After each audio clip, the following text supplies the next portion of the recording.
got to fight this guy. Oh, you got injured in camp. You lose to that guy too. Now you're set back when you could have been a champion. Yeah. You know, there's a lot of like weirdness going on with possibilities and, you know, just luck, bad luck, and good luck. Bad luck and good luck. Timing, I think, is a big thing. How is something like this allowed to happen? How is Jake Paul allowed to fight Gervonta Davis? It's completely unfair. It is completely just, I can't say the word that I want to say because I don't want to get canceled. And then going out there and taking on a guy that is maybe 92 pounds heavier, that is at least 65 pounds heavier than you. That is called one thing. That's called being a bully. Joe Rogan didn't hold back on Jake Paul's rumored fight with Gervonta "Tank" Davis. He flat out called it reckless.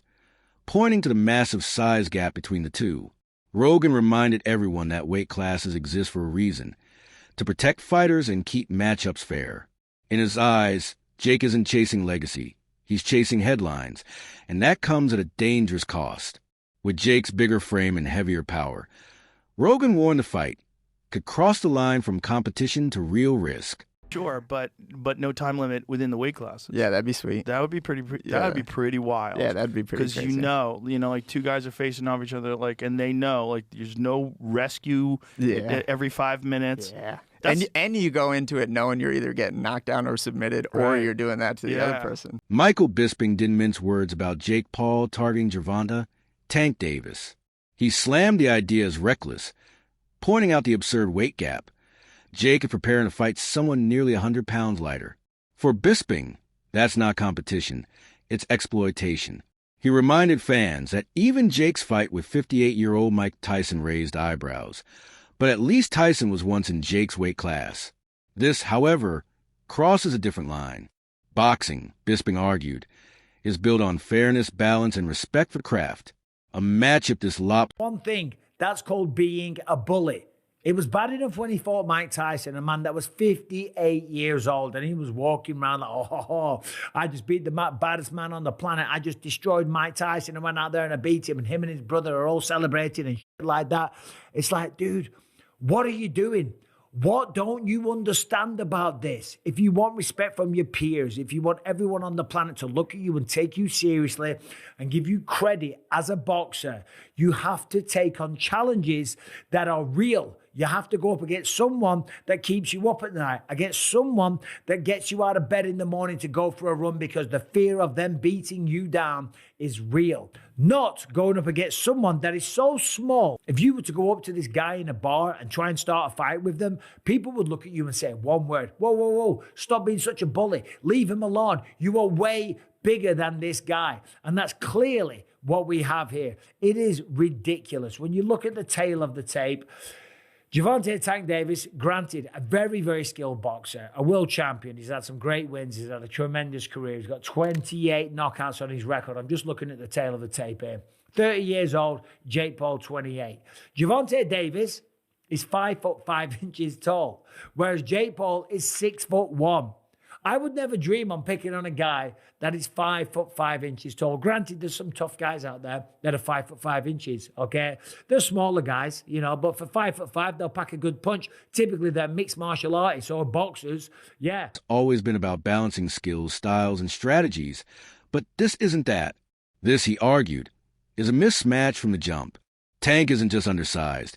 He's physically too small to even fight on equal terms. And that makes the whole spectacle hard to take seriously as a fair contest.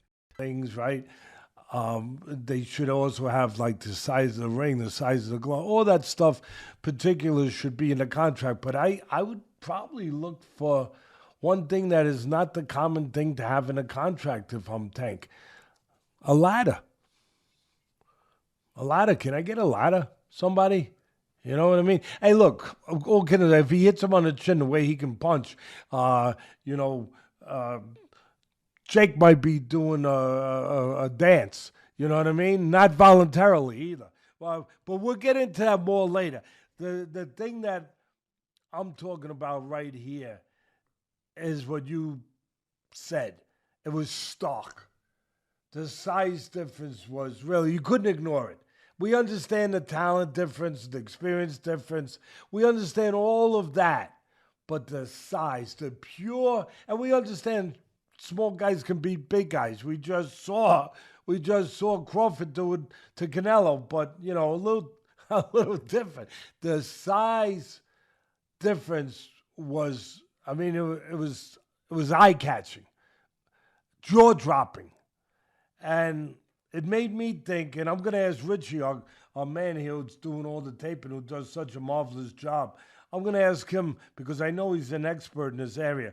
But it reminded me of one of the Rocky movies where they had the face, where they did the wrestling thing with Rocky and Hulk Hogan, a.k.a.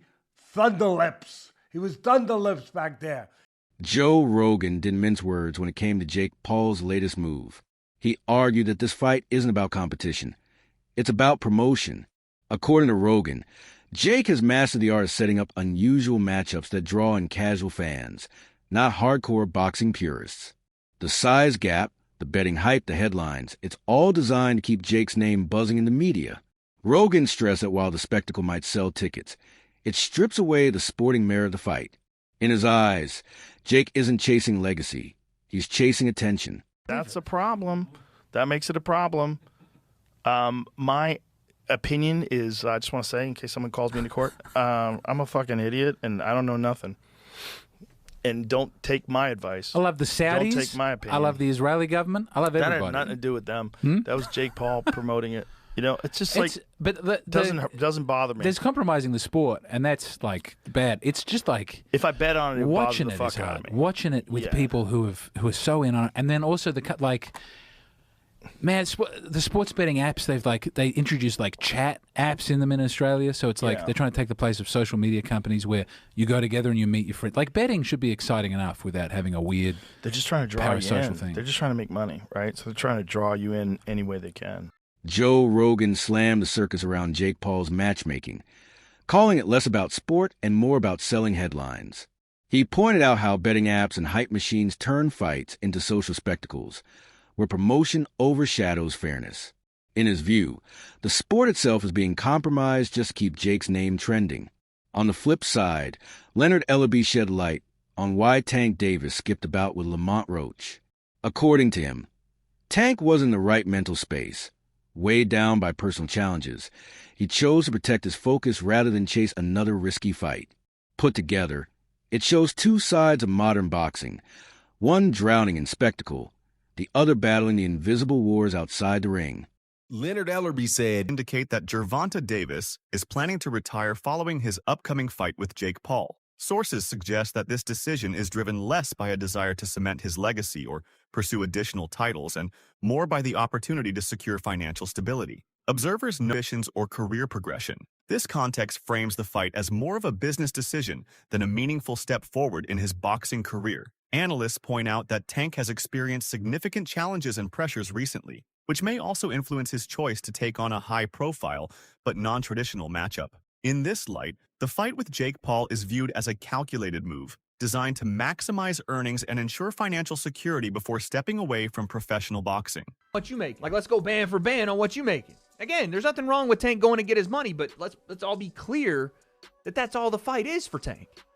He's telling you without telling you that he's fighting Jake just because he's getting $40 million. So when we talk about boxing being dead, Tank has to line up at the front of the line. I can't blame him, but don't throw around, oh, boxing's dead and people switch sides and all of that. You chose not to be great. That's it. You chose not to be great. Stuff like that, choices like that will kill boxing, for sure. On a competitive level, it won't kill it on a business level. On a business level, until people run out of interest in these kind of matchups, it'll do well. On a competitive level, choosing not to fight the best will kill the sport. So maybe it's better if people like Tank aren't in the sport. And I don't even say that because I want that to be the case. I think Tank is ridiculously talented, but you can't want a fighter to fight more than what they want to. You can't. Tank fans or Tank people that like Tank and think he's one of the best, you can't want it for him. And then Shakur came back with, that's how I know you soft. I can't even go back and forth with you soft ass. You rather pop to me on social media than get in that fire and get embarrassed. I get it.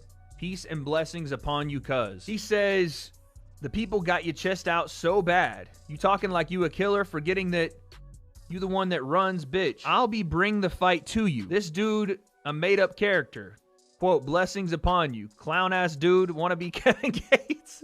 Oh, my goodness. I mean, here's the thing, though. You can't say that stuff about Shakur if you're not willing to fight him. This is the point I think that we're going to come to today, is that Tank can say all this stuff he wants, but if you're not willing to fight Shakur, then none of it means anything anymore. Even if you believe that Tank is going to knock him out, even if you believe that Shakur's a runner, or that he's not in the trenches, or he's not a boxer that's willing to bring the fight, or whatever, none of it matters. You're talking from the sideline because you won't fight him. Daniel Cormier expresses his disbelief at how this fight between Jake Paul and Gervonta Davis has been organized. From his perspective, the entire setup seems flawed from the very beginning. He recalls the press conference where Tank himself appeared uncertain about the weight class for the bout. For Cormier, this detail is not minor but a clear indication of how unusual and unstructured the arrangement is. In a sport where weight divisions are created to protect fighters and ensure balance, the lack of clarity surrounding this match stands out as deeply concerning. Cormier also focuses on the sheer size difference between the two fighters. He emphasizes that Jake Paul is simply too big compared to Tank, and that this disparity cannot be overlooked. According to him, such a matchup stretches beyond the limits of what is normally accepted in boxing. He openly questions how a fight with such a visible imbalance was ever given approval by the relevant bodies. In his view, the mismatch not only threatens the fairness of the contest, but also raises genuine safety risks for the smaller fighter. For Cormier, this bout reflects poorly on boxing standards and highlights the dangers of prioritizing entertainment over proper competition. Jake Paul. Yesterday they had their first press conference.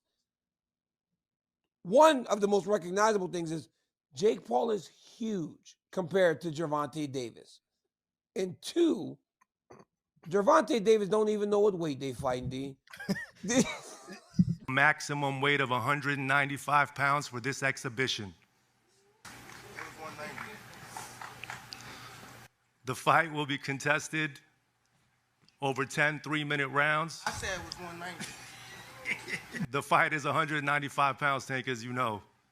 DC, I watched this, and we have our priorities way misplaced when we're talking about boxing. Like, everybody's complaining about this Ali act and all. Like, how is something like this allowed to happen? How is Jake Paul allowed to fight Gervonta Davis?